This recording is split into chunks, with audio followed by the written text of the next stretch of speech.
جی معزز سامعین کرام، السلام علیکم۔ آج ایک نئے ادبی موضوع کو لے کر حاضر ہوئے ہیں۔ آج ہم ممتاز مفتی کے ایک بڑے مشہور ناول علی پور کا ایلی کے حوالے سے بات چیت کریں گے۔ دوستو ویڈیو کو آپ یہیں پہ لائک کر دیں۔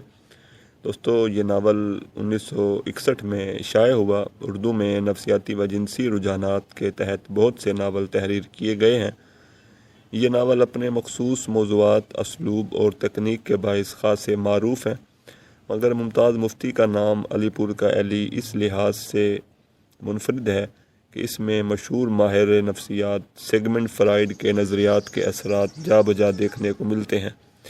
یہ نفسیاتی و جنسی ناول ایک لحاظ سے کرداری ناول بھی ہے، کیونکہ سارا ناول ایک مرکزی کردار ایلی کے گرد گھومتا ہے۔ مرکزی کردار ایلی یعنی الیاس نفسیاتی مسائل کا شکار ہے، باطنی کشمکش اور گھٹن کا شکار ہے۔ ممتاز مفتی نے ایلی کے اندر کی کیفیات کی عکاسی بڑی فنکارانہ چابک دستی سے کی ہے۔ ناول میں دو کردار خاصی اہمیت رکھتے ہیں، ایلی اور اس کا رنگین مزاج باپ علی احمد۔ علی احمد کئی شادیاں کرتا ہے۔ ایلی کے گھر کا ماحول نامناسب اور ناسازگار ہے۔ ایلی جنسی دباؤ کا شکار ہے، جس کے باعث وہ بہت سی نفسیاتی الجھنوں میں گرفتار ہے۔ وہ خود کو انجان خوف میں مبتلا پاتا ہے۔ ایلی کی ماں سارا دن اپنے سوکنوں کی خدمت کرتی ہے۔ یہ مغلوب ذہن کی عورت ہے۔ ایلی اگرچہ محبت کا طالب ہے، مگر جنسی طور پر عورتوں سے متنفر بھی ہے۔ ایک شادی شدہ عورت شہزاد ایلی کی زندگی میں آتی ہے اور سابقہ شوہر سے طلاق کے بعد ایلی سے شادی کر لیتی ہے۔ شہزاد تپدق کا شکار ہو کر انتقال کر جاتی ہے اور ایلی تنہائی کا شکار ہو جاتا ہے، مگر اس کا ایک بیٹا اس کی امید و محبت کا مرکز ٹھہرتا ہے۔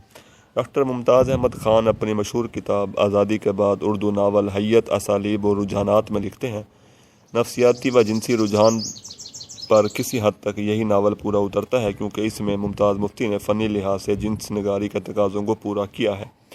ایلی کا ادھیڑ عمر باپ عورتوں سے شادیاں کرنے کا شوقین ہے۔ ایلی بچپن سے جنس زدہ ماحول میں رہنے کے باعث محرومیوں کا شکار ہے۔ ایلی احمد علی کی پہلی بیوی سے ہے اور ایلی کی ماں مظلومیت کی علامت ہے۔ ایلی کی ماں غلامی کی زندگی بسر کر رہی ہے۔ ایلی نے بچپن سے ہی احمد علی کو جنسی افعال کرتے دیکھا۔ ایلی کو یہ احساس ہے کہ احمد علی کے نزدیک یعنی اس کے باپ کے نزدیک اس کی ماں اور اس کی کوئی اہمیت نہیں ہے۔ ایلی ایسی عورت چاہتا ہے جو اسے ماں کی ممتا بھی دے اور اس کے فطری تقاضے بھی پورے کرے۔ ایلی 6 بچوں کی ماں حسین عورت شہزاد سے شادی کرتا ہے۔ جنسی و نفسیاتی طور پر ایلی فیٹیشزم کا شکار ہے، کیونکہ وہ محبوبہ کے کپڑوں اور دیگر اشیاء سے بھی لطف اٹھاتا ہے۔ مثلاً ایک اقتباس سماعت کیجیے۔ ایلی نے کئی بار سعدی کا دوپٹہ سونگھا تھا، لیکن اس میں سعدی کے جسم کی بو نہ تھی، اس میں سینٹ کی بو آتی تھی۔ دوستو ایلی ایک ایسے کردار کے روپ میں سامنے آتا ہے جو اپنی محرومیوں کے باعث شخصیت کی تکمیل کی غرض سے شہزاد سے شادی کرتا ہے اور شہزاد کی موت کے بعد بلند بخت سے شادی کرتا ہے اور آخر میں لاہور میں اپنے فیملی کے ساتھ موجود ہوتا ہے، گویا وہ بھی آخر میں ایک علی احمد بن چکا ہوتا ہے۔ ممتاز مفتی نے ایلی یعنی الیاس کے کردار کے بارے میں لکھا ہے کہ وہ دراصل خود ہی ہیں اور علی احمد کا کردار دراصل ان کے باپ کا کردار ہے۔ ممتاز مفتی نے اپنے جنس زدہ باپ علی احمد کے لیے ٹین کا سپاہی کا استعارہ استعمال کیا ہے۔ پورا ناول جنسی جذبات اور جنسی تعلقات کے ذکر سے بھرپور ہے۔ ڈاکٹر عبدالسلام ایلی کے کردار کو ناول کا اہم ترین کردار تو قرار دیتے ہیں، مگر اس کردار کو چوں کا مربع بھی قرار دیتے ہیں، کیونکہ ان کے نزدیک کامیاب اور بہترین کردار ایلی کی بیوی شہزاد کا ہے۔ موضوع اور تکنیک کے لحاظ سے اس اہم ناول میں ایک مسلم متوسط گھرانے کے افراد کی نفسیاتی الجھنوں اور جنسی معاملات کو حقیقت پسندانہ انداز میں بیان کیا گیا ہے۔ بیان کردہ واقعات سے مرکزی کردار ایلی کی ذہنی و نفسیاتی کیفیات کی عکاسی ہوتی ہے۔